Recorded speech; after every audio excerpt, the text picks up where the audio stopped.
கிறிஸ்துவுக்குள் பிரியமானவர்களே, இயேசுவின் நாமத்திலே உங்களை யாவருக்கும் என்னுடைய அன்பின் வாழ்த்துக்கள். நீங்கள் நல்லா இருப்பீங்க.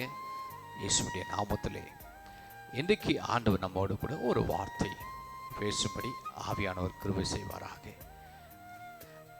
நீதிமொழிகள் 3ஆம் அதிகாரம் 26வது வசனத்தை நான் வாசிக்கிறேன். கர்த்தர் உன் நம்பிக்கையாயிருந்து உன் கால் சிக்கிக் கொள்ளாதபடி காப்பா. ஆமென்.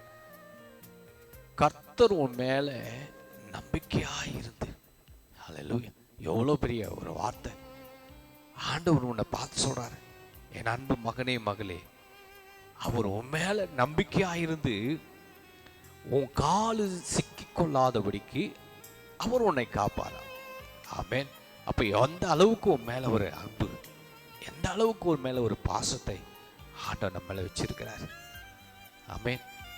என் அன்பு தெய்வ பிள்ளைகளே, இந்த நாளிலே ஆண்டவர் உன் மேல நம்பிக்கையா இருக்கிறார், உன் மேல பிரியமா இருக்கிறார், உன் மேல அன்பா இருக்கிறார். நீ எந்த ஒரு ஆபத்திலும் போய் சிக்கிக் கொள்ளக்கூடாதுன்னு தான் ஆண்டவர் உன்னை காக்கும்படி உனக்காக தம்முடைய தூதர்களை அவர் கட்டளையிட்டு இருக்கிறார். ஹல்லேலூயா. அவர் எவ்வளவு நல்லவர். ஆண்டவர் மேல் நம்பிக்கையா இருக்கிற மனுஷன் பாக்கியவான். ஆனா அவர் சொல்றாரு, கர்த்தர் உன் மேல நம்பிக்கையா இருந்து உன் மேல நம்பிக்கை வச்சிருக்கிற, என் பிள்ளை என்கிட்ட இருப்பான், என் பிள்ளை என்னை விட்டு போக மாட்டான், என் மகன் என்னை விட்டு போகாது, எப்பொழுது என்னோடு இருப்பா என்று உன் மேல நம்பிக்கை வச்சிருக்கிறார்.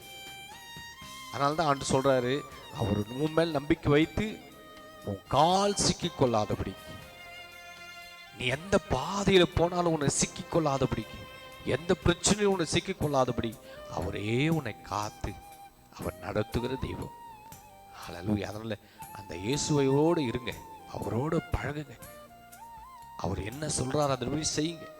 ஆண்டவர் எப்படிப்பட்ட ஆபத்து வந்தாலும் உன்னை பாதுகாத்து நடத்துவார். இந்த வார்த்தை மூலமா தேவன் உங்களை ஆசீர்வதித்து உயர்த்துவாராக.